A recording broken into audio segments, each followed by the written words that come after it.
Hey everybody, I just saw Godzilla Minus One, and I wanted to talk a little bit about it. I don't want to go on too long, but I do think this movie is worth saying a few words about, giving a little review or analysis or analysis of. Now, I'm not the hugest monster movie or Godzilla fan, and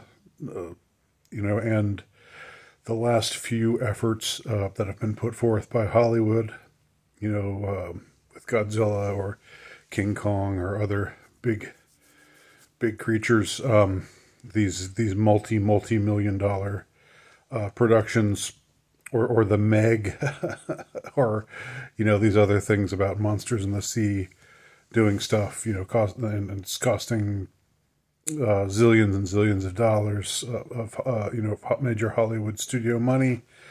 I've generally found those to be pretty underwhelming, but this movie is different. This is a Japanese-made movie, which is of course appropriate since Godzilla is came from Japanese cinema to begin with, and it was made, as I understand it, on a much lower budget.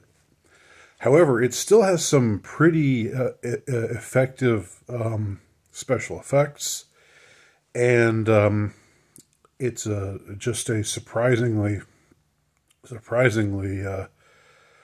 well-made movie. I don't know why I should say surprisingly. I guess just because it kind of came out of nowhere, and it came from people that probably neither you nor I have ever heard of. I don't know by name the makers of this movie. I really ought to find those things out. It's made in the Asian style, which is very interesting. It's interesting to see the different styles of acting. I think that Asian cinema, and maybe Asian just drama generally, is much more comfortable in, heightened, with heightened drama, what we would call melodrama, what seems to us scenes of people just going off the wall, just overacting and just going berserk or whatever. Like there's a couple scenes of a man just, begging for mercy, and he bangs his head down. He bangs his head like it's beyond a bow. It's like he hits his head against like a table, a hard surface. And to us, it seems that like those kinds of gestures seem just kind of over the top. But it's a different, it's just a different style of cinema. It's a different way of it springs from a different culture. I don't think Asian cultures, I noticed those kinds of differences also in Korean-made movies and productions. I noticed in the Squid Game show, there were certain actors who really were kind of underplayed and more familiar, more what I'm used to, and more what I would call good acting. And then there were others, like the main guy, who was just a little, kind of all over the place. But once you get used to it, once you say, okay, this isn't, this isn't typical of the culture that I'm a part of, but for them, this is what they do.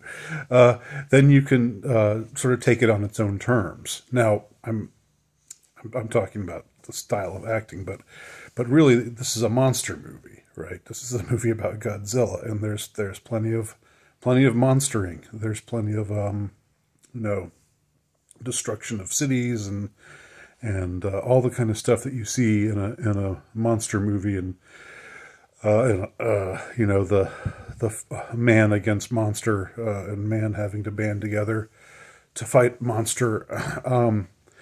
I would have to say that this movie is, and this is definitely a compliment to Asian culture, the most based, the least paused of any, really any movie that I think I've seen over the last 5-10 years. I mean, it's set in the 40s, so I guess it has, you can say, well, they're just reflecting the culture of the time. But I think that if you made an American movie that was set in the 40s, they would have to have some like plucky lesbian who comes on and says, "Hey, I'm going to fight with the men, and I'm going to show them all that women can fight too." And there'd have to be some gay storyline or some interracial romance or something like that. There's absolutely nothing like that in this movie. It is such a breath of fresh air. There's no multiculturalism. Everybody's Japanese. There's no, like I said, there's none of the kind of elements none of the DEI type of elements that you would almost certainly find in a Western-made film. The men do the fighting. It's all men. Okay, you got men manning these battleships. You got men flying these warplanes, and it's men doing men's work, and that's it. That's the way it is. There are some female characters as well, and they're not they're not demeaned in any way, but they're just shown in classically or traditionally feminine types of roles. And as far as taking the fight to Godzilla, it's the men who do it, and exclusively the men. And there's no discussion about it, and there's no like, oh well, here's an immigrant he's not from Japan, but he's going to show us all up. He knows things that we Japanese don't know, and he's going to be the one who really wins the fight against Godzilla for us. Like it would be if it were some American movie where all the white guys would get shown up by some exotic other, and maybe there would be some prejudiced white guy saying, "Hey, we don't need them in doing our work," and then he'd get shut down or shown to be, shown to be a hateful bigot that he is, and get slapped around and learn his lesson and all that. There's none of that. Okay, and it's just so reflexive. It's not done, in defiance of anything like that. It's just, the makers of the movie just said, no, this is the way it should be. This is the way we're used to it being, and so it's just kind of effortlessly made, in a very traditional manner. Now that said, there is a very interesting note that creeps in, which is it comes out that during the war, there was a lot of lives that were lost. And things could have, the war effort was not handled the best by the military at all times, and so now civilians are the ones taking part in this effort for reasons that I don't want to. They're too complicated. They're geopolitical, but I don't really want to explain here. It'll get me too far off the beaten path.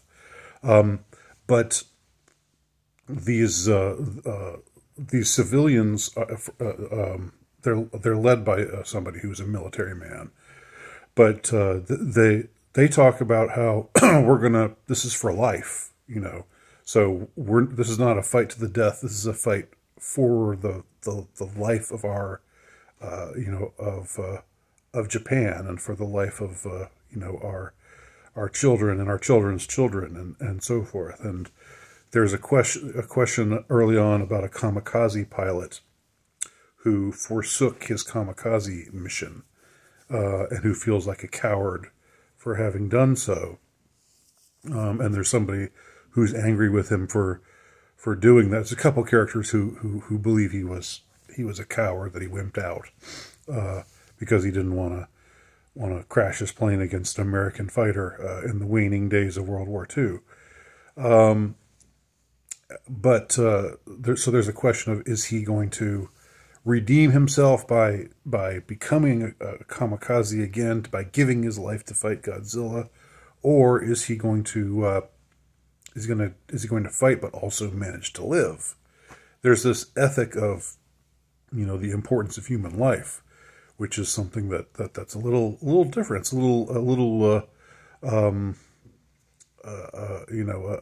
it's a note of greater humanism, I suppose, that creeps in than we might typically see in this sort of movie. So I do recommend Godzilla Minus One. It's definitely worth seeing, if for nothing else, just for the cultural artifact that it is, and just to know that the Japanese have still got it. That they haven't totally sold their culture down the river like we have in the West.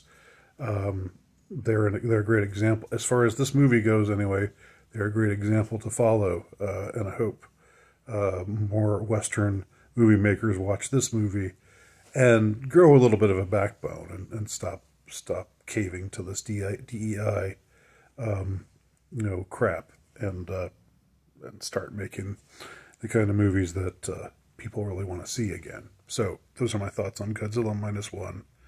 Let me know what you think. If you saw it, leave me your comments below. Thanks for watching.